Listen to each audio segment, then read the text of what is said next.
Hello guys, welcome back to our channel Indian Russia. I am a fourth year medical student in Bashki State Medical University.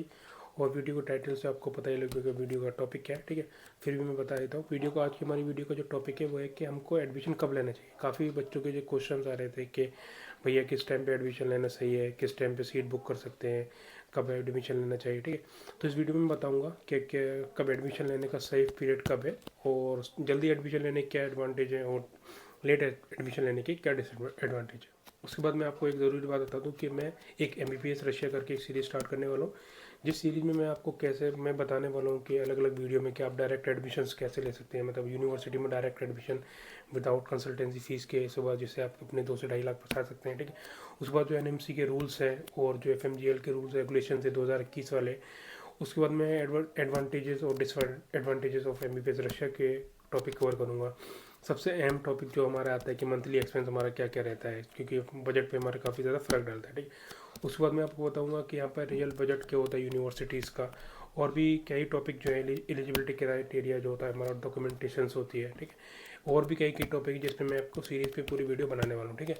आज हमारी पहली video है, start करते हैं आज की वीडियो। स्टार्ट करते हैं वीडियो। जो हमारा टॉपिक है एडमिशन कब लेना चाहिए, कब क्या करना चाहिए, और कौन सा पीरियड सेफ है एडमिशन लेने के लिए, ठीक है। तो मैं बता दूं ये आप पर ही डिपेंड करता है कि आपको एडमिशन कब लेना चाहिए, क्योंकि जैसे मैं था, क्योंकि जिस साल मैंने नीट दिया था उस साल काफ़ी मतलब कोविड की वजह से काफ़ी ज़्यादा पोस्टपोन हुआ था। तो उस साल नीट सितंबर में हुआ था। तो सितंबर में मैंने नीट दिया। उसके बाद मुझे पता था, क्योंकि मेरे मार्क्स जो है क्वालिफाई से तो काफ़ी अच्छे आ रहे थे, लेकिन मेरे को सीट नहीं मिलने वाली थी गवर्नमेंट मेडिकल कॉलेज में। पहले ही मुझे पता था कि मतलब जितना मेरा स्कोर आ रहा था, मतलब टेस्ट सीरीज में ही मेरा मतलब 500 के मतलब 450 500 के आसपास आ रहा था, तो मेरा उतना ही नीट के एग्ज़ाम में आया। तो मुझे पता लग गया था, मतलब मैंने आंसर की देख ली थी 2 से 3 दिन बाद, तभी मैंने अप्लाई कर दिया था। ये आप पे डिपेंड करता है कि आपको अप्लाई कब करना है। लेकिन अभी क्या, इस साल एग्ज़ाम होने वाला है मई में, तो आपके पास अच्छा खासा टाइम है, क्योंकि रशिया में जो सेशन है वो सितंबर में स्टार्ट होता है। तो आपके पास अच्छा खासा टाइम है कि आप आराम से सोच समझ के डिसीजन लेके काफ़ी रिसर्च करके एडमिशन ले सकते हैं, ठीक है। कुछ लोग हैं जिनको पता है कि उनको अप्रोड से ही MBBS करना है, ठीक है। उनको अप्रोड से MBBS करना है, और उनका जो मार्क्स है वो क्वालिफाई मार्क्स आ रहा है। अगर किसी का क्वालिफाई मार्क्स नहीं आ रहा है, तो मैं क्या यही एडवाइस दूंगा कि आप मतलब अप्रोक्स बायोलॉजी पढ़ लो, कि जितनी मतलब बायोलॉजी हो जाए, क्योंकि 360 नंबर की बायोलॉजी आती है। और जो नीट का क्वालिफाइंग मार्क्स होता है वो लगभग जनरल के लिए 150 और OBC के लिए मतलब 110 120 के आसपास रहता है। अगर आप बायोलॉजी भी पढ़ लोगे तो आपका एग्ज़ाम आराम से क्वालिफाई हो जाएगा, ठीक है। उसके बाद बात आती है कि कब क्या करना चाहिए। देखिए, अगर आपका अब्रॉड का ही प्लान है और आपको लगता है कि आपका मार्क्स आ जाएंगे क्वालिफाइंग के अप्रॉक्स के, जितने भी आएंगे, मतलब नीट में मतलब मेडिकल कॉलेज में सीट नहीं मिलेगी, फिर कितने ही मार्क्स आए वो तो फिर वही बात है। तो अगर आपका MBBS अब्रॉड का प्लान है, तो सबसे अहम चीज़ है कि आप पासपोर्ट बनवा के रख लो अभी से, ठीक है। क्योंकि अभी मार्च चल रहा है, अप्रैल का 1 मंथ है। तो अगर आपके पास टाइम हो, वरना तो आप नीट के एग्ज़ाम की तैयारी करो, वो ज़्यादा बेहतर है, क्योंकि आपके लिए काफ़ी टाइम मिलने वाला है। आपको मिलने वाला है पूरा मई मिलेगा एग्ज़ाम के बाद, तो जून मिलेगा, मई जून जुलाई मिलेगा, अगस्त मिलेगा, मतलब पूरे 3 महीने मिलने वाले हैं, जिस पर आप आराम से रिसर्च कर सकते हो, ठीक है। उसके बाद अच्छे से तैयारी करो अभी, मतलब नीट के एग्ज़ाम पे ध्यान दो। फिर भी अगर है कि मतलब पूरा प्लान है कि अब्रॉड से जाना है और नीट क्वालिफाई होने वाला है, तो सबसे मेन चीज़ है आप पासपोर्ट बनवा के रख लो। अगर आपके पास ज़्यादा ही है तो आप मतलब किसी कोई यूनिवर्सिटी आप चाहो तो उसमें मतलब अप्लाई कर सकते हैं, सीट बुक करके रख सकते हैं अपनी, अगर आपको, ठीक है। उसमें कि पासपोर्ट सबसे ज़्यादा ज़रूरी चीज़ है, क्योंकि बहुत सी रशिया में बहुत सी यूनिवर्सिटी हैं जिसमें आपको अप्लाई करने के लिए पासपोर्ट ज़रूरी होता है। बहुत सी यूनिवर्सिटी हैं जहाँ पे मतलब आपको पासपोर्ट ज़रूरी नहीं होता है, ठीक है। उसके बाद क्या है कि नीट का एग्ज़ाम दे लो। जैसे ही नीट का एग्ज़ाम हो जाए उसके बाद 2-3 दिन रेस्ट करो, उसके बाद आंसर की से चेक कर लो, आपको पता लग जाए कि आपका कितने नंबर आने वाले हैं और कितने नहीं आने वाले हैं, ठीक है। उसके बाद अगर आप कहे, फिर आपके बाद क्या है कि सबसे अहम चीज़ है कि आप यूनिवर्सिटी में, जिस भी यूनिवर्सिटी में जाना चाहते हो, तो उसकी अच्छे से रिसर्च कर लो। मतलब किसी पे भी किसी भी भरोसा मत करो, कोई भी क्यों बताए, अच्छे से अपनी, आजकल सब कुछ है गूगल पे, आपको हर जगह पे आपको हर यूनिवर्सिटी की इन्फॉर्मेशन मिल जाएगी। तो आप अच्छे से रिसर्च करो, और कोशिश करो कि लोकल कंसल्टेंट से, मतलब जैसे रिश्तेदारों के पापा ने बता दिया इनसे, उनसे कोशिश करो कि एडमिशन ना ही लो। क्योंकि लोकल कंसल्टेंट से एडमिशन ना ही लो, मतलब जो मतलब सही कंसल्टेंसी से ही एडमिशन लो। और जैसे अगर आपको लगता है कि आपका प्लान है जिस यूनिवर्सिटी में एडमिशन लेने का अपनी रिसर्च के बाद, तो आप मेरे से कांटेक्ट कर सकते हो। मैं आपको बता दूंगा कौन सी यूनिवर्सिटी में कौन सा कंट्रैक्टर जो है वो अच्छी फैसिलिटी देता है, कौन सा नहीं, ठीक है। मैं हेल्प कर सकता हूँ जैसे अगर आप चाहोगे ये। और क्या है कि यही चीज़ है मेन, तो यही कि अगर आप इनिशियली अप्लाई कर लोगे तो वही है कि आपको मतलब वही आप मतलब कि सीट बुक हो जाएगी आपकी। और इतना कुछ नहीं है, मतलब ये है कि नी मतलब अगर आप मई में जून में भी अप्लाई करोगे तो आपको इजीली यहाँ पे रशिया में कोई भी कंट्री में आपको एडमिशन इजीली मिल जाएगा। है कि मतलब कुछ यूनिवर्सिटी हैं जिसकी सीट जल्दी फुल हो जाती हैं, लेकिन फिर भी रहता है। लेकिन मेन चीज़ क्या है कि जल्दी एडमिशन लेने की, लेट एडमिशन लेने की कुछ एडवांटेज, कुछ डिसएडवांटेज है। बात करते हैं एडवांटेजेस की, क्या क्या एडवांटेजेस हैं अगर जल्दी एडमिशन लेने के, और क्या क्या डिसएडवांटेजेस है लेट एडमिशन लेने के, ठीक है। सबसे पहला एडवांटेजेस क्या रहता है कि आपका जो प्रोसेस होता है कि मतलब आप अगर आप लोकल से तो खैर नहीं लेना, अगर कभी कोई भी कंसल्टेंसी का एडमिशन के लिए अप्लाई कर रहे हो, किसी से भी फर्दर अगर आप अप्लाई कर रहे हो, तो जल्दी एडमिशन लोगे तो आपके क्या होता है, कभी कभी इनिशियली होता है कि वो लोग चार्जेस कम ले दें, ठीक है। अगर आप लेट अप्लाई कर रहे हो, बहुत लेट जाके सीटें भी फुल हो जाती हैं लेट में, तो क्या होता है कि कंसल्टेंसी वाले मतलब जो भी होता है बहुत ज़्यादा चार्जेस मांगते हैं कि ये चार्ज दे दो, वो चार्ज दे दो, ठीक है। काफ़ी ज़्यादा मांगते हैं। सबसे फ़ायदा तो ये हो गया। उसके बाद कि बहुत से लोग बोले कि भैया आपने बोला था कि लेट जल्दी का, ठीक है। या आप क्या है कि टोटली यूनिवर्सिटी पे डिपेंड करता है कि कौन सी यूनिवर्सिटी में आप जा रहे हो। रशिया में बहुत सी यूनिवर्सिटी जिनका एडमिशन आपका नवंबर दिसंबर तक ओपन रहता है, और बहुत सी यूनिवर्सिटी जिनका एडमिशन आपको जुलाई अगस्त में ही फुल हो जाता है, ठीक है। ये मतलब यूनिवर्सिटी भी वेरी करता है कि मतलब किसी यूनिवर्सिटी का जल्दी एडमिशन क्लोज हो गया, ठीक है, तो फिर आप बोल रहे हो कि लेट एडमिशन में, भैया आपने बोला था कि लेट एडमिशन में कुछ नहीं होता, ठीक है। ये कौन सी यूनिवर्सिटी में आप जा रहे हो और कौन सी यूनिवर्सिटी में मतलब वही एडमिशन के टाइम पे ही डिपेंड करता है कि कैसा क्या है, ठीक है। दूसरी चीज़ है कि जैसे आपका नीट का एग्जाम हो गया आपका मई में, ठीक है। फिर आपने क्या करा, जाके मई में आप किया, देखिए एक वीक बाद मतलब 2 वीक बाद जैसे अप्लाई कर दिया आपने जिस भी यूनिवर्सिटी के लिए, जब अप्लाई कर दोगे उसके बाद आपका टेस्ट होगा, यूनिवर्सिटी का टेस्ट होगा, फिर आपका इन्विटेशन आ जाएगा, ठीक है।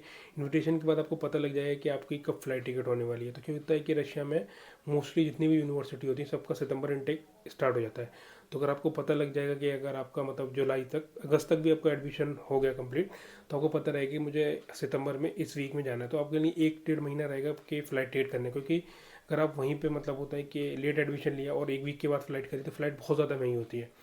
वहीं में मतलब फ़्लाइट के बीच में ही लगभग आपका 30 से 40 हज़ार का फ़र्क आ जाता है आराम से, ठीक है। तो जल्दी एडमिशन लेने का ये भी फ़ायदा है कि अगर आपको पता लग जाएगा सारा काम आपका जल्दी जल्दी हो जाएगा, आपको फ़्लाइट टिकट में भी टाइम मिल जाएगा, उसके बाद आपका टिकट भी काफ़ी ज़्यादा सस्ती हो जाएगी। तीसरा फ़ायदा है जल्दी एडमिशन लेने का कि आप मतलब जिस यूनिवर्सिटी में जा रहे हो, जैसे आप एक मतलब ग्रुप में जा रहे हो, तो जिस यूनिवर्सिटी में जा रहे हो तो आप वहाँ पे मतलब हॉस्टल के रूम जो है वो खाली रहते हैं। जल्दी जाओगे तो वहाँ पे सीनियर जा चुके होते हैं 6 ईयर वाले, या फिर नई यूनिवर्सिटी, फिर भी रूम आपको खाली मिल जाते हैं, तो मोस्टली टाइम फर्स्ट ईयर के होते हैं, ठीक है। अगर आप लेट जाते हो तो क्या होता है कि सारे हॉस्टल जो फुल होते हैं, फिर क्या होता है कि एक एक बंदे को सीनियर के डाल दिया, एक को इस तरीके से डाल दिया, ऐसा होता है। तो जल्दी एडमिशन ले तो आपको रूम ही मिल जाएगा। उसके बाद आप कुछ कुछ यूनिवर्सिटी में आपके पास ऑप्शन रहता है कि वो हॉस्टल चूज़ करने का, तो आप कुछ कुछ यूनिवर्सिटी में आप हॉस्टल भी चूज़ कर सकते हो, ठीक है। चौथा फ़ायदा क्या है कि जल्दी एडमिशन लेने का, कि डॉक्यूमेंटेशंस क्या होती है कि डॉक्यूमेंटेशन जाओगे आप इजीली कर लोगे, चलो आज एक काम कर लिए इस तरीके से, क्या मतलब कॉन्टेक्ट कर लिया, लाइब्रेरी कार्ड, रजिस्ट्रेशन, वीज़ा, ये सब के होते हैं, ठीक है।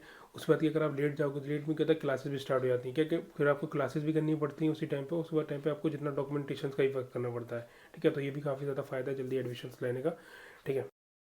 पांचवा फ़ायदा जो एडमिशन जल्दी लेने का, कि अगर आप जल्दी आ जाओगे तो जल्दी आओगे तो आपको यहाँ पे आराम से आप सिटी को एक्सप्लोर कर लोगे कि कौन सी चीज़ कहाँ पे क्या क्या मिलता है, कौन सी मतलब बस कहाँ जाती है, कौन सी बस किस हॉस्पिटल जाती है, कौन सी बस किस बिल्डिंग जाती है।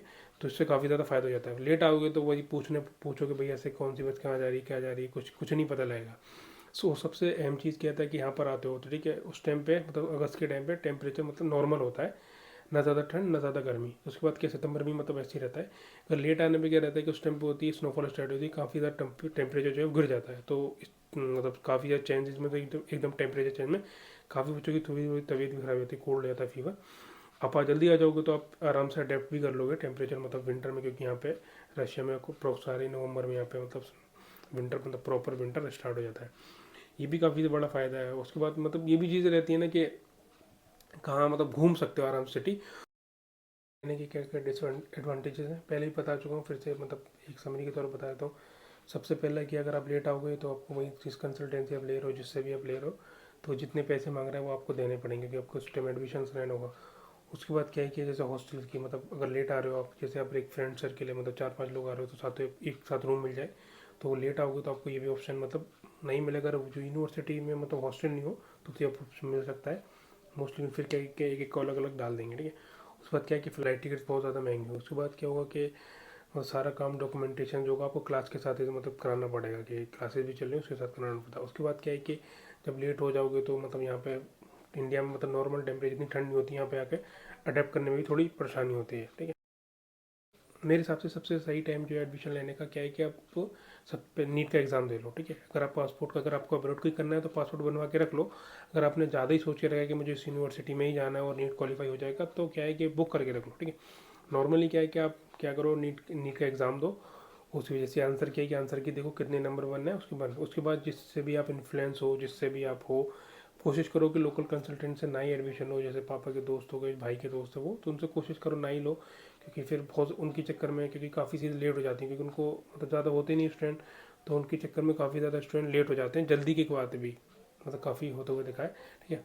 और जो भी है, जो मतलब जिससे भी इन्फ्लुएंस हो, जिससे भी हो, आप जो आपको बेहतर लगे, ठीक है, उसके बाद के आप सारे अपने डाउट पूछो, अच्छे से रिसर्च कर लो, जिस यूनिवर्सिटी में जा रहे हो अच्छे से सारी चीज़ों को रिसर्च करके जाओ, और सबसे पता कर लो जो भी डाउट हो, मतलब जो भी आप जिससे भी कर रहे हो उससे पूछो, मुझसे पूछो, जो भी आपके क्वेश्चंस हो, ठीक है। उसके बाद जैसे अप्लाई कर लो, नॉर्मली वही रहेगा कि आप मतलब अगर मिड मई में भी अप्लाई कर रहे हो तो आप आराम से अगस्त तक आ जाओ। उसके बाद अगर लेट भी जितना भी होगा तो कोशिश करो कि जल्दी लेने की एडमिशन, अगर आपका ब्रॉड का प्लान है। और बाकी कोई भी क्वेश्चन हो तो आप पूछ सकते हो मुझसे, ठीक है। और नेक्स्ट वीडियो MBBS रशिया से रिलेटेड टॉपिक आती रहेंगी। और वीडियो अच्छी लगी वीडियो को लाइक करें, शेयर करें, चैनल को सब्सक्राइब करें। मिलते हैं नेक्स्ट वीडियो में।